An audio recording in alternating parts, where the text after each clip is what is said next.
This is Warriors Anonymous. Whoa. What up? It's Warriors Anonymous. Don't worry, I'm not a Bulldog supporter. We just got a special guest opening the show tonight. He decided to come along and wanted to see what was happening. So, Prince Miles, lead us off, bro. Yeah, okay. All right. You had your moment. You froze. My name is Jared Cronin. This Warriors Anonymous. And, UGLY. We were pretty bad off the bye, weren't we, boys? The Warriors, not great, but let's bring in the lads to dissect what happened on that fateful Friday against the Grubs. First of all, on our panel, we'll start with you, Moneta Sauce. Bro, you're not ripping any fresh ones there at the moment, are you? No, I was ripping a few fresh ones during the game, though. Yeah, and also in the warm-up to this recording as well. It's creating some ambience. That's right, yeah. So, that was... yes, I would say the ref didn't have control of that game. And I didn't have control of myself of that. So, yeah, because of that. It's good to hear I'm not the only one because, some people have mentioned that the game took them to really strange places. We hadn't really been in a while, and I was definitely one of those people who, got a little bit caught up in the whole thing. But that's all good. We've also got Daniel Wharekura, who featured on the Wires Up podcast during the week, bro. How did that go? Awesome. Always good talking to the bro. Living about all things Wires. We dissected the game. We'll preview in the next 4 rounds. Just had a good chat. And I think that, going into this game, we knew it could be the trickiest of the games as well. Obviously, we've still got 4 games to go. And it proved to be very tricky, but probably not for the reasons we thought it would be tricky. But look, win's a win. We got it. And I did say on that potty, just soak it in, Warriors fans. We you deserve it. All the hard yakky you've done for the last few years. The boys, they got the job done. Yeah, that's right. And 100%, those kind of games were the ones where we would never win those before. So it does show a lot of how far we've come in a very short time. I was a bit worried about the whole repeat of the Sharks last year, remember? Yes. Yeah, there was definite PTSD setting in that second 40, man. I was like, it's happening again. That's all good. Now, Bora, you mentioned Levon from the Wires Up podcast. I actually featured on the Ruin Hammer podcast with Levon during the week as well. So that was cool. It was like a little massive kind of super crossover podcast event. So it was good fun with the boys having a chat and just seeing how they operate things, bro. There's some definite stuff we can learn from those lads. I can tell you that much. But Isaac, bro, you went to I understand you went to a bit of a networking event earlier in the week, and there was some people who actually knew about our podcast. Yeah, they knew about it. They knew about the podcast. They definitely knew about the Up the Wires parody song. So that's where I managed to catch their attention and say, hey, that was Warriors Anonymous. That's our podcast. So that was quite cool, getting random people at a business networking event to recognize. So, hi, I'm Steve. Hi, Steve. Yeah. Tell us what you like to do in your spare time, Isaac, when you're not networking and growing your business. I was like, I do a podcast. That's really interesting. It's on the stock market? No, it's about the Warriors. No, they're a good bunch. They're a good bunch. Yeah, but it was quite funny having people recognize it. So, I might have to jump into a few more networking things. Not Absolutely. for work. Sign some napkins and that, bro. Just send them out. Hey, kind regards, Warriors Anonymous. Keep shooting for the stars. Something like that. Whatever. I'm not trying to date anyone. I'm not trying to hand up my number. Here, I run a podcast. You sure you want my autograph? You don't want my autograph? Are you sure? Yeah. Don't you know who I am? To understand, Daniel, you've had similar instances in recent memory. Yeah. I think the bro Hummer that you boys know, just through work connections, he was like, hey, bro, you on that Warriors Anonymous podcast, eh? With Jed and Moneta. It's like, yeah, I am, bro. So yeah, getting sort of recognised as random, and obviously when we caught up in for the Broncos game in Napier, when like lots of WARS fans got together, there was obviously a few bros there. Lancey over in Germany as well. It was good to meet him then as well. He's a good man, passionate, hearty Warrior supporter from over in Germany, which is awesome. Yeah, awesome. Wonder how you say up the wires in German. Ups the Lancey will hook us up. Yeah. Ups the wires. Anyway. Oops, a vase. Sounds good. All right, we've got some real pressing issues to get into, because when players, when they do the wrong thing on the field, they can get referred to stuff like the match review committee and the judiciary. But this is going to be a fate slightly worse, because this is going to be our short balls for today, and it's going to be basically about players or a player that we don't like at the moment. So strap yourselves in. The Hall of Shame is about to start. We're going to start with your monitor. Here we go. Your player you don't like is... Drum roll, please. Mitchell Moses.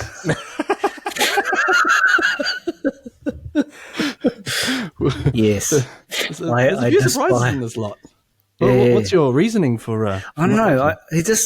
He comes off really aggro. And I remember the time he was like giving it to his own teammate during a game and everything like that. And he's super competitive, but he reminds me of one of those guys, you'll be playing a social game, and you'd be taking it to like the next level, and it's still a social touch game or something like that. And I've met a few players like that, fucking bastard. Bro, it's just social. Just take it easy. He reminds me of one of those guys. And yeah. There's something about him. Yeah, just that kind of like angry man syndrome I get from him. So, yeah. But I can slightly relate to that a little bit. I remember our old social touch teams, and we go through the whole season, and I was like super chilled out the whole year, except when we got to the final and we started losing. And I just remember picking up the ball and booting it like, fuck! Yeah, I remember that too. Yeah. Oh, yeah, now I remember that. Yeah, okay. Yeah.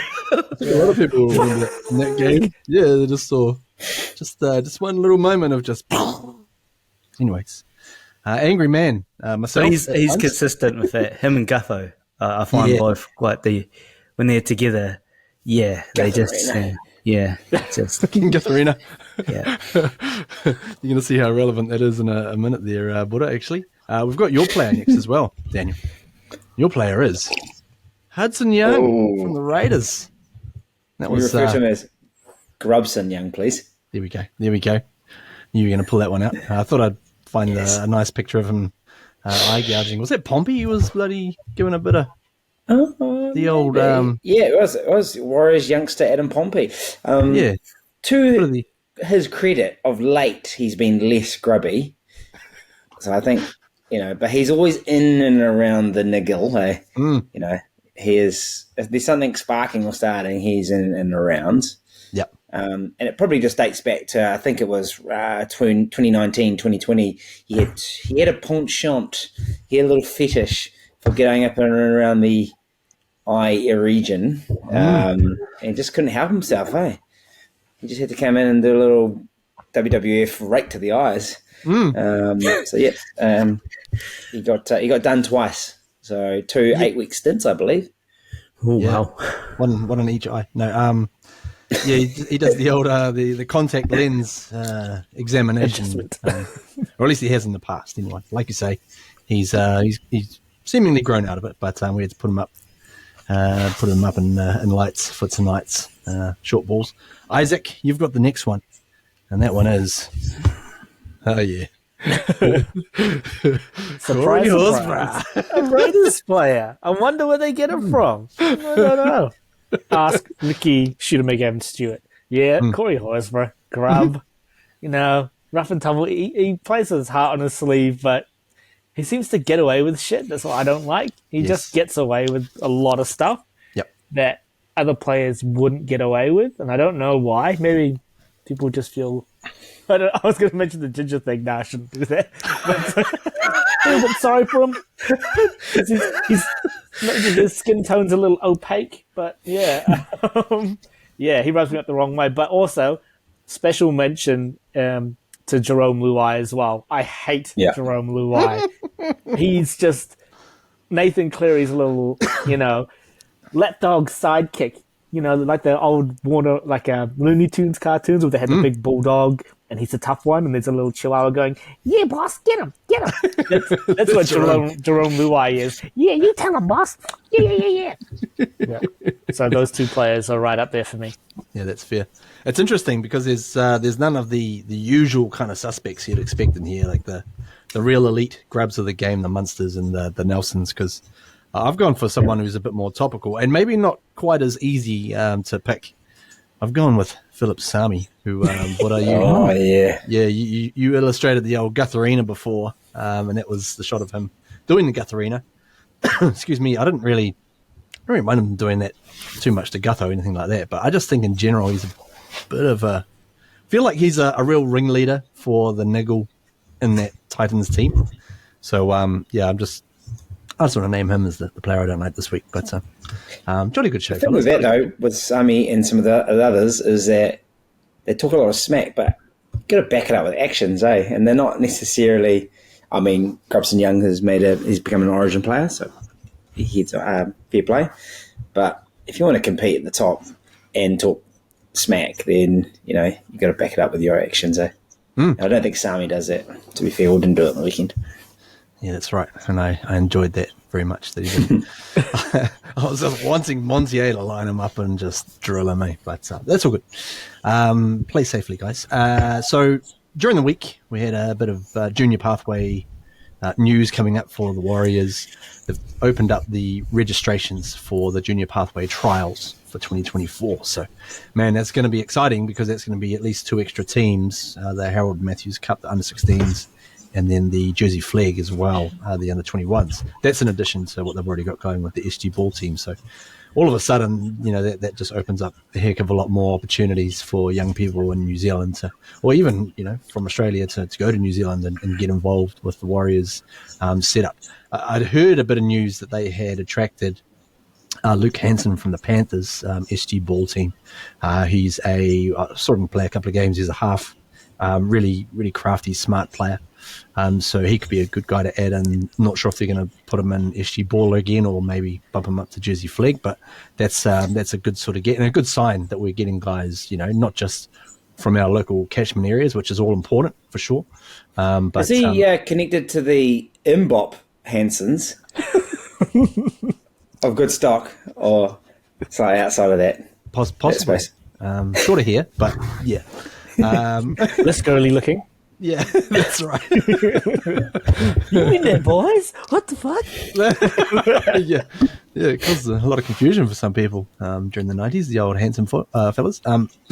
Now, during the week as well, the Grub Coast, the grand final tickets, should I say, went on sale.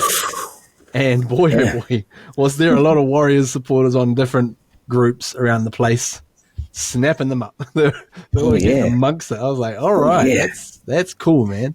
Cashing in those same game multis from the TAB and buying these tickets, eh? I turned $5 to 1,700. Warriors grand final. Yes. Oh, yes. It's getting a bit of FOMO. I was like, do I get one? Do I make it? Do I just go and get one? So I'm hoping if when we do make it, then there'll be other clubs willing to shell out their GF tickets and get rid of them for our boys. Yeah, for sure. There'll be some stunned supporters, looking to offload them. I remember the last time I went to the 2011 grand final, us versus Manly, and we ran into some Melbourne Storm people there because they thought they were going to make it, and we bumped them out. So they came and cheered for us anyway. So all good. Also, really good news I saw on Sunday morning. Woke up to see the great news that Andrew Webster, our great coach, Webby, he wants to be our forever coach. And I like that. Forever. I'm choking with emotion at the moment and also on a seed from a slice of bread. But Boys, we'll start with you, Isaac. What does that make you feel inside? Does it feel pretty good? Well, I can't see why it wouldn't happen. You were right with that seed, first of all, there, G? Not really. Yeah, I'll continue talking then. Why not? Why can't he be in the same vein as a Bellamy or a Bennett? Or, there's those sorts of coaches that are just in it for the long haul with a particular club. I love that. I love that foresight and that forward thinking that he wants to stay and build a dynasty, actually build a dynasty with the Warriors. And he loves New Zealand as well. He says his kid is a Kiwi. I mean, that's no greater endorsement than that. So, yeah, keep him. Sign him long term. Oh, what do we got to do? We love him. We've I kind of feel like we've won the lotto in terms of the coaching stakes with our good friend Webby. I mean, what sort of contracts do coaches get? Like, what's Bellamy on? Is he on like sort of 5-year blocks or something like that? How does that even work? I have no idea. Not at the moment. Bellamy. Oh, sure. Year and year, eh? Because he can. Yeah. I don't know. Yeah, it must have been about 5-year blocks, prior, once he was at that elite coach status Yeah. as well. So that must be what Cleary is on as well. Like, that's what, Bellamy and Cleary are kind of like until you can't be fucked anymore. Just keep going. And obviously for Bellamy, they're like, Craig, it's like almost the end of this season. Can you decide if you're going to coach next year? He's like, okay. Yeah, but toing and froing there. Actually ran into Ivan Cleary on the weekend as well at the New South Wales Cup game. It was one of those ones where, when you're kind of walking along and you're kind of going for the same kind of gap and there was limited room and I saw it was him and I was like, oh, bro, please, after you, my friend, after you. Much love to Did you Ivan. go shit before shovel? Hey? Shit before shovel? Or age before beauty? No, Oh, man. just a gentleman, not edgy. He's a great man. Anyways, on to the game. We won 28-18, I think it was. There's a bit of a red mist kind of setting in watching this one for me, so hopefully I've got these details right. Let's have a little look, guys. Like we've said, you mentioned before, Buddha, that obviously it's a game that we would have lost in years gone by, but Moneta, how big is it for us to go there, have a lot of things go against us, and fuck up a lot of stuff, frankly, and still come away with the 2 points? It was great. I mean, it was like, I guess, there was memories of last year when we played the Sharks and they were 12 and we lost that. And I thought, this can't be happening. Considering how Cummings, the ref, he wasn't doing, I thought, a great job of controlling the game. So that just created, like me and like you, G, I was starting to get quite frustrated. I just go quiet and like, but I was getting frustrated. But we weren't ourselves. We weren't as slick as usual. And but I do think that the Titans were really in our face. What I mean by that, they played pretty grubby. I mean, they pulled DWZ's here, a few high tackles, just really slowing down on the ball, like deliberately, just kind of like hands everywhere in the play of the ball.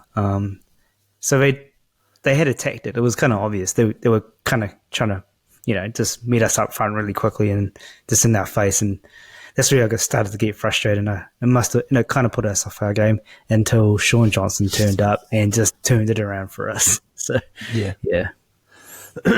Even before the game, it was really encouraging to see that there was seemingly about 8 million Kiwis on the Gold Coast supporting us. Isaac, how big of an impact is that having, do you think, for the team in terms of, getting us over the line in a tough game like that? It was essentially a home crowd for us. Oh, I'm pretty sure the team would have drawn on the energy that we're getting from the crowd, because there's a lot of energy being generated with the way that game was being reffed against us. I mean, don't like harping on about the reffing against us, but reffe. Reffe. It was definite reffe moments, but yeah, they would have drawn upon the energy from the crowd. It's just always nice to go to an opposition's home ground and have the equal or greater amount of fans than the opposition team because they needed it. I mean, yeah, that was a ball sweaty game. It was a struggle. It was a struggle that game to watch. It really was. Yeah. It's funny, it was one of our members in Warriors Anonymous. They commented and they were just literally quoting stuff that I was yelling during the game as well. Like "eat it, you bitches" or something like that. And even my wife Lola was getting into it. She was like, "Man, these guys are just scrubs." So we were getting, we lost our own composure. So can understand how it would have happened out on the field as well. But Webby said in the post-match conference, it's just not where we want to be. So obviously great to get the win, but discuss the shortcomings of that equation. Oh, yeah, mate. Before I say that, I was surprised that 8,000 Kiwis on the Gold Coast all turned up, which is amazing. I'm surprised because they're all scaffolders as well, so it must be thriving business in the scaffold industry. No, but just what Webby said, I think we could all tell that we were off. There were, Titans frustrated us. I think also you got to recognise that Titans came with a game plan to rush us as well. So, Foran in particular was really coming up hard on Shawnee as well. So probably just throughout our standard rhythm of how we've just dismantled teams in recent weeks. And then, and you're just slightly off, a little bit of dewy, wet ball, just things like that just meant the timing wasn't quite there. You go back a couple of weeks to the Sharks game where we just blitzed them and, those one play in particular, when Dylan Walker's through slight sort of trip and then Metcalf's ahead of him, and it just got a bit clunky at times. So, but I think Webby recognises that not where we want to be. But look, you just got to, Titans were grubby, but they played tough, and actually we're better for a good game like that as well, because we talked about the run-in being reasonably soft, but this did highlight a few things which I think you've listed out, bro, that they're going to have to look at, because a 13 on 13 side, you could argue that the Titans could have got over us. One of those aspects in the first half, which was really grinding my gears, we'll throw this to you, Isaac, as our resident playmaker. The fifth tackle options. What was happening with those in the first 40 minutes? They were way off the mark. I think Gold Coast, again, despite their grubbiness, which was part of their game plan, I think, maybe not grubbiness as such, but to disrupt the Warriors' flow and attack, because they were doing that. So the Warriors were, in that first 40, I think they hadn't made adjustments to how they were going to play. And I think in the second half is where Sean Johnson turned around, but a byproduct of sort of going with Plan A and Plan A not really working out very well was the kick options were pretty poor or just not executed as well as we're used to seeing. But I think in that second half, you can see after, especially SJ, I think, if he's not right up there with the Dally M front runners, I don't know what's going on with the voting. The way he adjusted in that second half, with the outside defense rushing in and trying to cut off a lot of their set play, with him just stepping back on the inside and, just being able to beat them right through the middle. I think all of that, once they changed their game plan in the second half, it led to a better kicking game. His kicking game was sublime in the second half. That try that DWZ scored off how it was 40-meter kick, 40-meter low tumbling kick that just got out of Sami. Was it Sami? He missed that one? Or I think it was Alofiana Khan. Yeah, Khan Pereira. But kicks like that, they're pretty special. He made it look easy, but that's not an easy kick to execute. Yeah.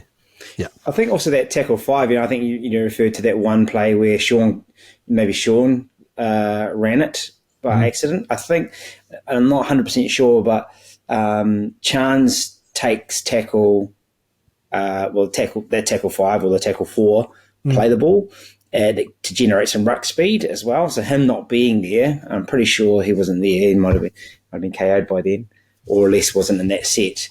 Kind of, threw the rhythm out a little bit, and just upset a few things. And as you said, they were rushing because they know that's our soul kick really as well. And Metcalf, you had a couple, but they weren't that effective. Yeah, for sure. The game plan was good. I have to give it to them. The grubbiness was over the top of that, but the actual game plan to nullify our attack was pretty sound in that first half. Yeah, it was definitely working. As you know, I guess it's probably a combination of them doing it well and us sort of not being quite on what we were doing. Speaking of which, this is going to probably be the fun section of the episode. The ref in the bunker. Also Ben Cummins, referee.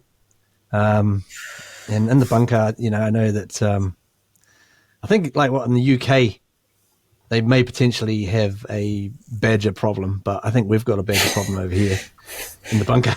Because if we get down to the finals and old, what's her face, Badger, Casey Badger's in there, all of a sudden, like, all bets are off because I don't know what's going on with some of these decisions. But Moneta, let's run through them, bro. Let's discuss the whole lot.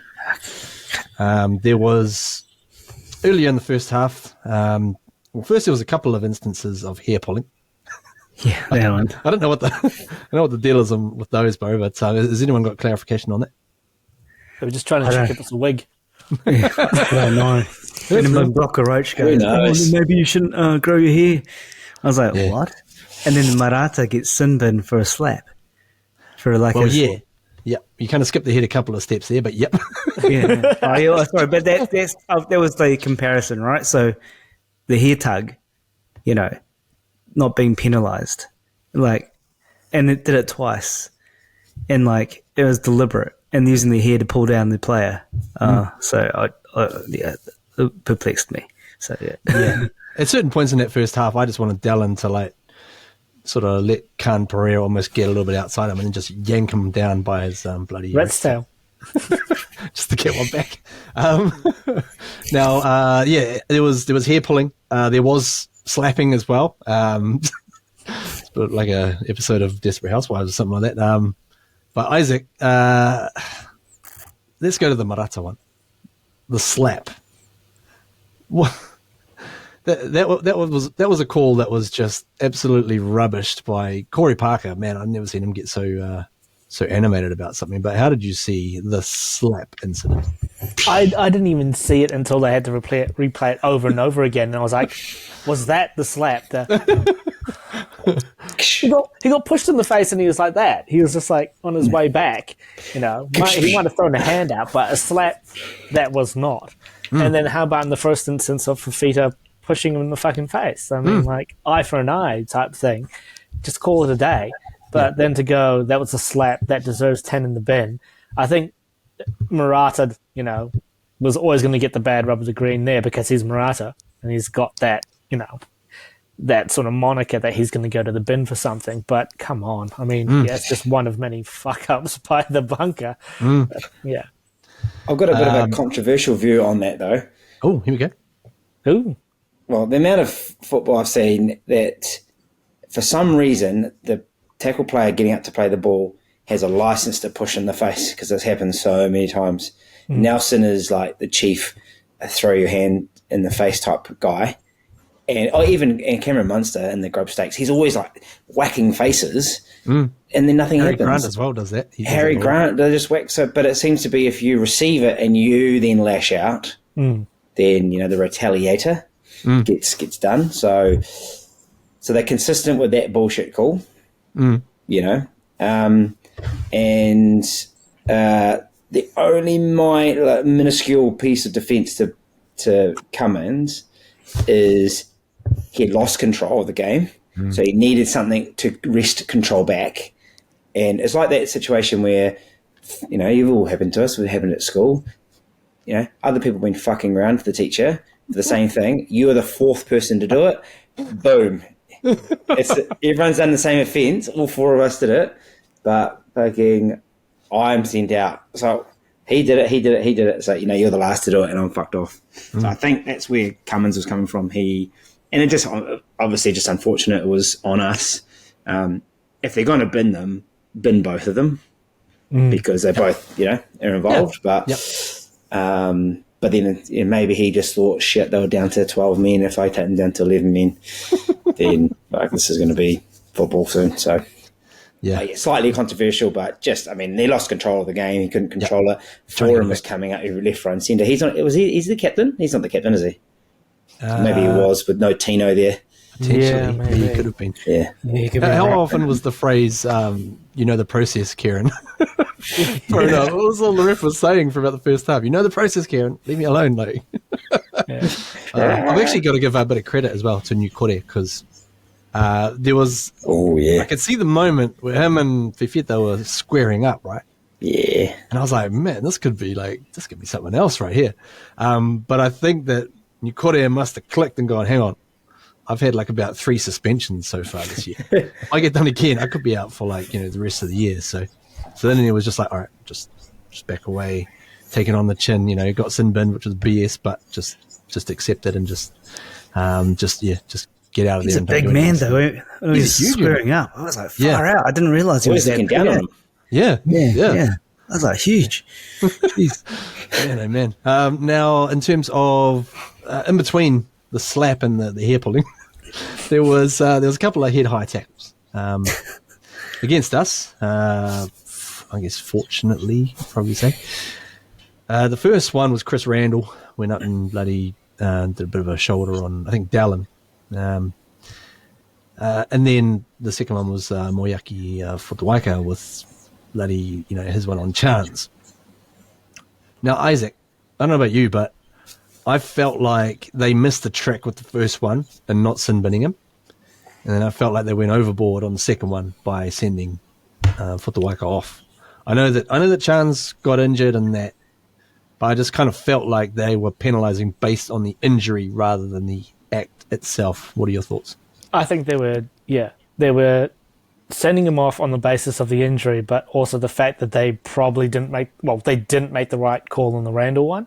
So they were just making up for their initial fuck up by, as a ref really fucking up again and probably making the wrong call by sending him off. I mean, that would have been 10 had Randall not got away with it the first time round. But, I think to add to that as well is the game the night before and Nathan Brown. So that, for me, that set the precedent that Fotuaika had to go because he Brown went the night before. Yeah. And then the talk has been, have you been told about the head-eye crackdown as well? So there's an assumption there's a head-eye crackdown, but maybe it was a bold call that night before, but without that call, then he probably doesn't get 10. He doesn't get sent. He probably just gets 10. He gets a 10. Sure. But yeah, I guess that was really the start where you could see the wheels falling off the wagon for Ben Cummings. Like he was just, his officiating overall was just poor. Just really poor. So many things that got missed. And then those controversial moments, sort of staying the game. So it's just disappointing, that sort of shit. Now, obviously, we lost Chance from that tackle, and I'm guessing he'll be out for at least the Tigers game, potentially more, because obviously our team have been really just nice and conservative with bringing guys back into the action this year. So he could be out for at least 1 or 2 weeks. But after the incident there, the sort of spurred the Titans on to come back and score. Sean came back with another couple of tries, including that bloody fantastic one off Dallin's pass. Moneta, bro. Sean, man, he gutsed it out for us. He didn't look like he was enjoying himself, but he looked a bit. Was he sick or something? He didn't look as vibrant as, I don't know, as a newborn, bro. Yeah, that's true. Yeah. Me in 2 weeks. He will be getting that soon. But no, he made some really crucial plays, and I guess the whole rushing attack. I guess that gave Sean Johnson to be able to utilize his step a bit more and kind of be a bit more elusive with the way Titans were playing. But yeah, he's the man, really. What can I say? From last year, where I put my hand up, I was thinking, the writing could be on the wall. But all it takes is a change in kind of culture, leadership, Attitude. attitude. Yeah, and Just change everything else. and just Just basically change everything. just change everything. Yeah, but yeah. He's great. And can I just make a shout out to Pompey again? I thought he played fantastic. P-O-M-P. I thought he covered for Marcelo Montoya quite a bit. Yeah. I don't think that was Marcelo's finest game. And I thought Pompey cleaned up a lot for him in defense and just, cleaning up the ball and so forth. So for all those Pompey haters still out there, I'm glad he got re-signed. He's getting better and better every game. Isaac, do we need to start having a conversation about Monty, one of our favourites? Cossey's back fit and playing in the New South Wales Cup team, and he was going really well before his injury. Is there potential for a discussion there if Monty doesn't really start to aim up in the next couple of games? Ah, jeez. I honestly think there is. I'm sure, Pompey's got in the back of his mind, am I going to have to pull Marcelo aside and have a one-on-one with him about all these fuck-ups that I'm having to clean up? Just off the record here. But yeah, he's a bit of it down in form, eh? It's a little bit, he's trying. He's definitely trying, but it's not clicking for him at the moment, eh? And you've got a guy like Cossey who could be a potential game breaker. It's a little bit more X factor than our favourite Marcelo. But I don't know. It's a tough one. I do like Cossey, I do like Montoya, but he's been down in form. And yeah, POMP is having to clean up a lot of his mistakes. And I still think Marcelo's a good player. I just think there's something not quite right. I think when we've seen him in his heyday, he runs out, gets those meters, he can fend people off. But I think this last few games, he's just been a bit off his usual standard. Yeah. I actually got to give a shout out as well. I thought Rocco Berry and his edge forward and Sean, I thought they all kind of worked pretty well in trying to just minimise Fifita's impact, because they were clearly going to try and get him with a little bit of room, but we kind of stuck to our guns there, which was really good. Probably a lot of other things in the area we could work on, like ruck defence and just general. We were looking tired, eh? We weren't winning the tackles in that section in the first half, and the middle section of that second half as well. But Buddha, the fan favourites, the brothers were back in action. The Baldies, Brothers. The Jazz was Baldies. back, joining Dylan Walker, and I kind of felt like as soon as those guys came on the field, there was a real shift in what we were doing in that first half. Yeah, their role is to bring energy, right? So, and it was a pretty hard start. And I guess it was also a stoppy start, like penalties and bins and all that kind of stuff, meaning that there wasn't as much Titan fatigue that we'd normally like. But we're fortunate to have props that play big minutes as well, so we could handle it. But yeah, as soon as they came on, obviously Dills Walker was another running threat with the ball, which I thought suited the fact that they were rushing up on the outside, so we could just pick up meters there. And Jazz, probably had a mixed game in areas, but I mean, first game back since round 8. So what do you expect? But what with Jazz, he's going to carry well off a big carry. So that's his. He's going to do the 1-2. He's going to be the 2-punch, and he's going to bring line speed as well, defensive pressure. But he, no doubt, he would have been blind. But no, awesome to see them back, and I guess created the momentum for that really awesome try from Shawnee. Yeah, for sure. Now, the could have been another, at least another try set up by Sean at the end of the first half. Isaac, what did you make of that call against us and negating the try? Again, harking back to our Badger issue. Oh, God. I mean, I obviously wasn't very happy with that call. I mean, I know to the letter of the law it said, is it an obstruction, though? It looked like Kieran Foran just gave up. He just gave up. And then he put his hands up straight away, calling obstruction.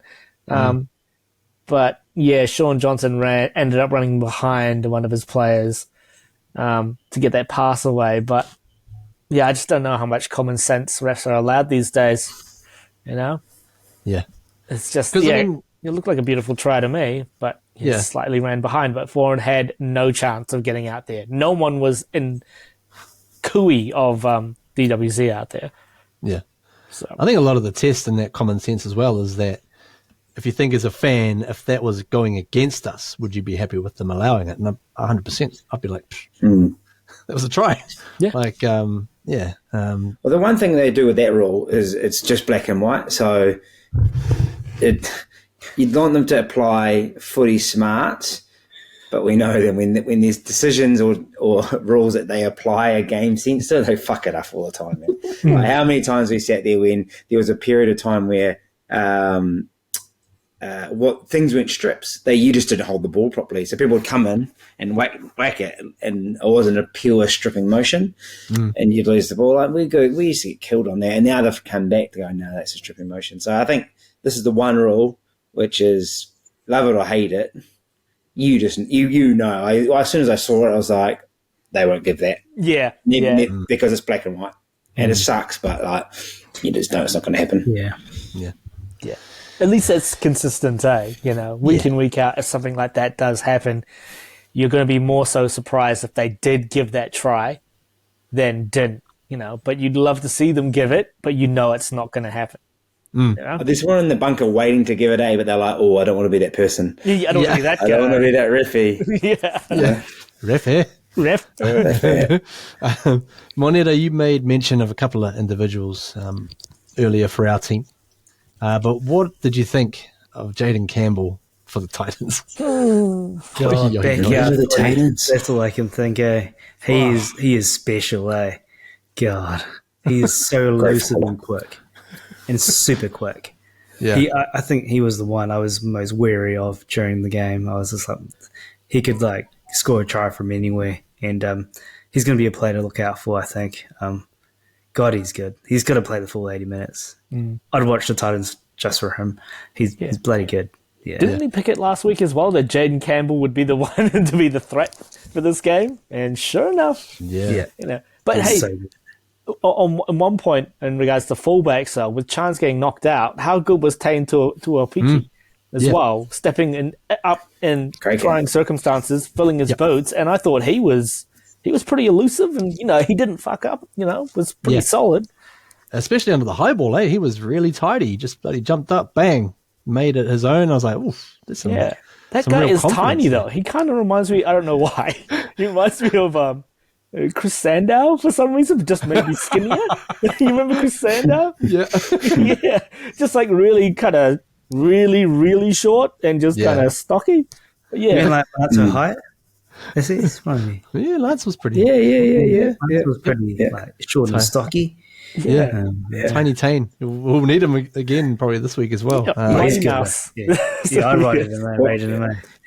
Well, how good is it that I guess there's a couple of positions I've been thinking of that I said on the Wires Up podcast is that, like, let's be honest, no, like, you know, touching wood, nothing happens to Sean, because something happens to Sean, then we don't have a replacement for Sean. And I thought Chans as well, like Matt Pats, but I think Chans is obviously elite. He's amazing, but it was so good to see Tuopiki fill that gap, and it just gives you a bit more confidence. Okay, right, you know, going into the back end of the season, you lose one of your big key players. Oh, you lose your fullback. We've got a good fullback there. Yeah. He's got some really sharp looking footwork as well. This little Tiny Tane. So, I hope Well, he there was a gets stat going around with him. He broke 108 tackles last season. the Burley Bears, well. eh? Cup. Yeah. Yeah. Yeah, him and So Khan that's- Pereira were in the same team. Yeah. They were just like video game running roughshod over everyone they played. Like, Like Jonas. oh, like Jonas. Jonas. Mather. Wait, was it Mather? Who was the little one? Who was the little winger? Williams? On that Rage All Stars team? Oh, yeah. Was it Mather? I thought was it Mather or was Mather the first five? There was someone who had the massive boot, and then there was that giant number 8, and then there was the tiny winger who was like 3 foot tall but fast, like lightning. So picky. All right, we'll probably need to just have a little look at our New South Wales Cup team because, man, they had a huge win on the weekend. Not huge in terms of score, but huge in terms of the implications for the playoffs because they've only got 26 round-robin games, one less than the NRL team. So they've only got, three games to go until playoffs. Plus, they've only got a top 5 to aim for rather than a top 8. So we needed to win that one because it is pretty tight. So we managed to play against the Panthers over in St Mary's in Sydney. Got off to a great start in the first minute here. Bit of a bounce. How's that for you? Now Kalani going in the corner. I'm calling him the new Lewis Brown. Kalani going. Apparently the Panthers, I was chatting to Richie Morgan's brother, Ruben, at the game, and he said that in the first half it just looked like the Panthers were going to put a score on us. So I missed the first half, got there in the second half. Pretty much got there as we just started covering up, so I was clearly the difference in that. So, yeah, this is another one of the long-range efforts here. Jesse McLean on the outside. They reckon this kid's going to be pretty close to NRL level in the coming months. Man, they produce some bloody centres, don't they? They do, don't they? Man, oh, man. This is the next try out wide. So nice. Here we go. Oh, hello. Setu 2. Yeah. Love the dive. A little shimmy step. So that was right on the break to kind of bring us back a little bit before the Panthers stretched ahead. Cogger, Yongi out to Milky. Milky got in the corner. They just look exactly like the senior squad, eh? You know? Even though Milky looks like Zach Hosking. And this is where I arrived at the game and thought, what's going on here? And we just started scoring tries, and I was like, yeah, sweet. Why don't we just do that from the start? So yeah, we got Moala Grand Talfa got this try to even it up. Man, bloody Volkman's kicking game was on too because it was wet out there, and he was kicking that from everywhere. Awesome to see. Right hand touchline just drilled it. I was like, oh mate. Old mate Freddie. I had a chat to Freddie after the game as well. Freddie Lusk. Just had to introduce myself and say thanks for coming on the podcast. So this is the next try to Michael Seal. Just a bit of not cleaning up at the back there by the Panthers, and a good chase by the boys. And you can't really see it here, but it is the rain was actually was a bit heavier than what it looks on the screen. And the ball went up, bounced out, kicked out, and then it was Freddie. It was Freddie on the spot, mate. So so you got the try, and we had a good win in the end against the Penny Panthers, which was sweet. Really, really massive result for those boys. So I thought you were going to have what could be the tackle of the season. Sifakula? Oh, is it on there? Nah, they didn't have it on the highlights. Oh, man. Yeah, Sifakula just sent Jack Cogger back to his ancestors, eh? Back to the Knights. Oh, boy. It's a good win. Second place still. Pretty steady on that at the moment because the Panthers were kind of closing the gap, so knocking them back really helps. So next game is on Saturday before the NRL match at FMG Stadium in Waikato. So go the boys. It is it's going very well. We're going to have actually Isaac. Can I get you to run us through our little expense account? All right. In Webby, we trust. First of all, thanks to Greg Spence for the hard work. We love this stuff. Thanks, Greg. Thank you very much, Greg. In Webby, we trust. Andrew Webster's 13-7 coaching record from his first 20 games at the Warriors is identical to John Maloney. Come on! In 1995, a win in Hamilton, and Webby will outright own the record for the most round-robin victories in a debut season at the club, which is 14, beating John Mahoney. Yeah, I think that's really important because obviously it's been a great season, and we'd like to think in the course of the next few weeks we'll get it, but probably just in highlights, like, you know, statistically how good he is as well. So, you know, it's a good milestone. Also, it really, I don't know if we probably recognised it enough as well, perception-wise, because never really recognised that 95 team as being as good as it was. You look back at some of the games that they played, some of the wins they had, and just generally, their record in it. Obviously, the substitution issue ruined things a lot, but that was a good effort by the team, as is this year. 14 wins in the regular season has only been surpassed 3 times in Warriors history. The club record of 17 can be tied this year if the team's current 4-game win streak extends to 8. Sounds pretty good to me. We might be able to do that. Yeah, I reckon we could. And Bunty gets bunted. Afoa's exclusion from the team's squad on 17 on Friday was the first time he's been available and missed selection in 48 matches. So, Mr. Consistency no longer got bunted for the Ball brothers. Rest, I suppose. Yeah, Yeah, right give him a rest.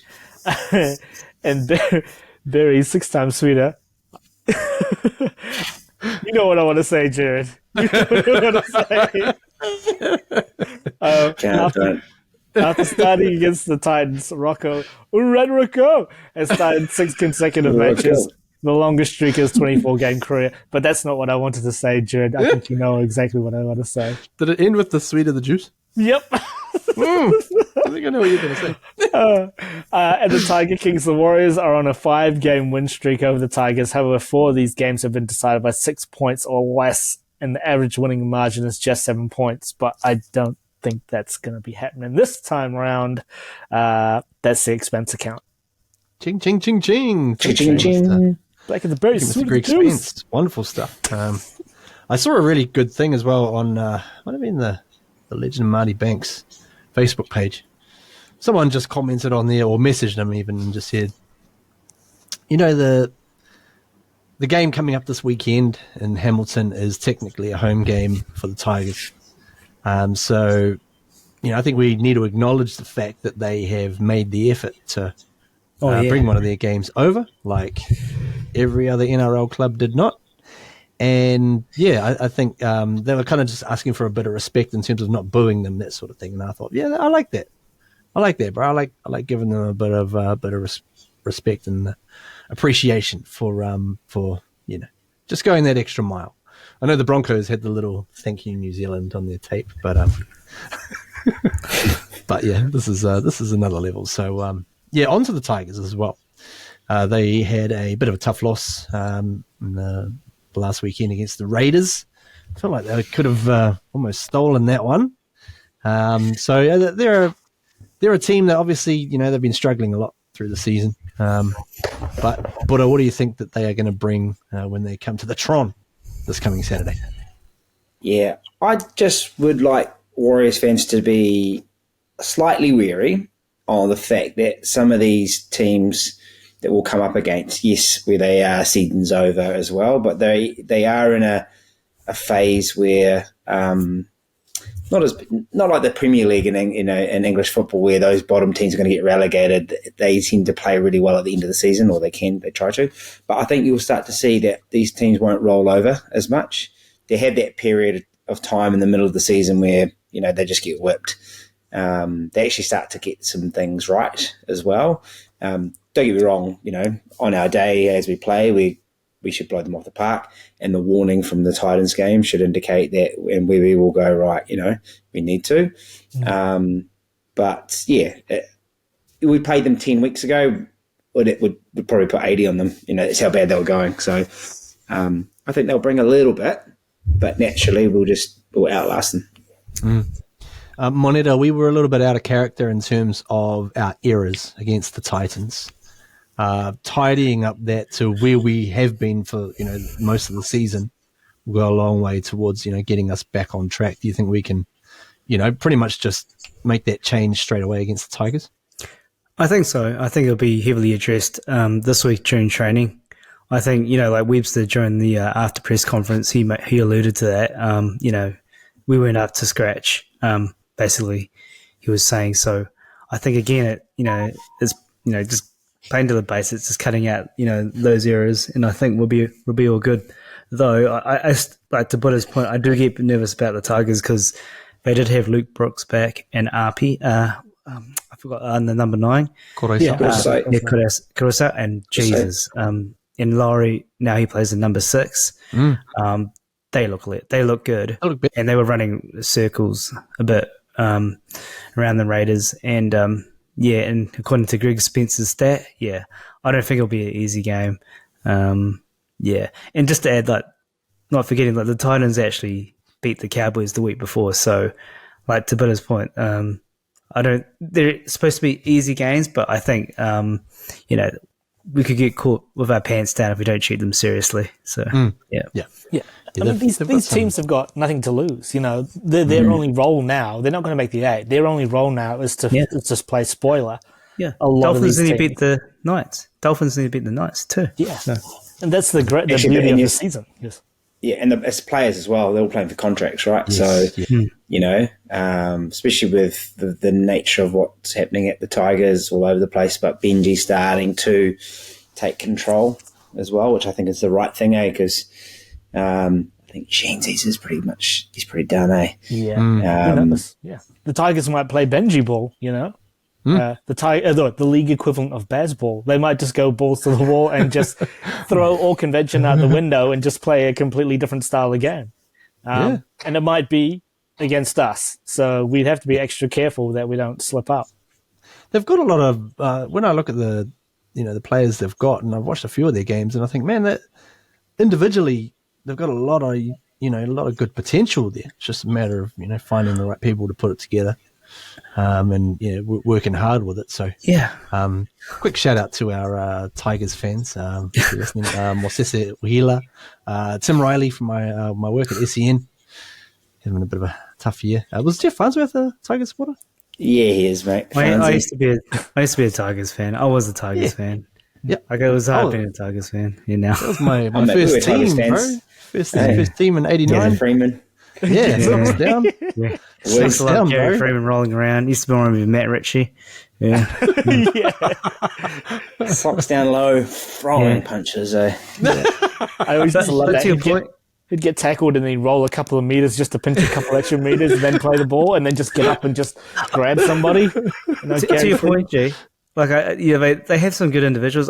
Someone put a quote, like, I think, it was one of the, I think it was in Triple M. Oh, I listened to that a lot. But they were saying, like, the Broncos have, like, a team of, like, teams of, I can't remember the saying.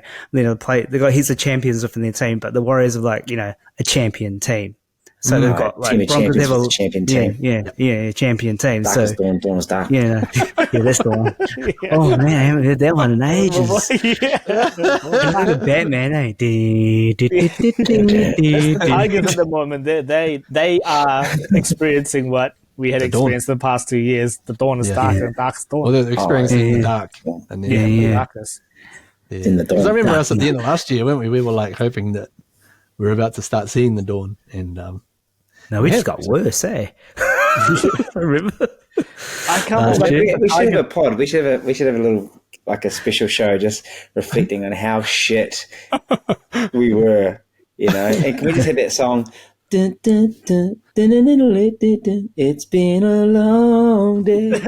Well, we're just thinking about the Titans game a couple of years ago where Lodge gives the fingers. You probably put that up, Jeff. That is in my top 5 worst games of watching as well. We have to start the Sharks segment. game. We have to start the segment with the darkest dawn. What is it? No. the Darkest Dawn. Darkest dawn. Darkest Dawn. Dark night rises. Got you, my friend. before Webster, everything was done. Then you can play when a hero comes along. Okay, with Webster's face. He is. He is a hero. Far out. Oh. Or some Enrique Iglesias. I can be your hero, baby. Can we declare on the podcast now, though, and I think everyone knows, is we're going to the finals, team. Yes. Yeah, we will. We will be. Yeah. Let's go. We're going to the finals. How good Or is imagine I said that and we fucking the next 4 days we fall out. Done. Yeah. No, chance? let's keep it. If Webster's not counting his chickens yet, let's just He's not wait. like He's okay. like going, no, I'm not. I'm not thinking about the finals. So He was pissed We off. shouldn't Right? be doing that too. Yeah, He was that's pissed just off. like- He's going to tell those boys And on Isaac, Monday, thanks like, for hey, giving me Orico Iglesias' song in my head now. So it's really bad. Iglesias. I can be your hero, baby. That's a good place to leave everybody with that. We got to get on out here because we've run out of time, guys. My name is Jared Cronin on behalf of Daniel Wharekura, Moneta Sauce, and Isaac Sauce, Nostradamus. Yeah, big game against the Tigers coming up. If you can get to the game in Hamilton, bloody hell, get along. It's going to be awesome. I think Warrior Nation are doing a viewing party in Sydney as well. Details TBC, but we are Warriors Anonymous. We're on Facebook, Insta, Twitter, Threads, TikTok. I don't know. What's Threads?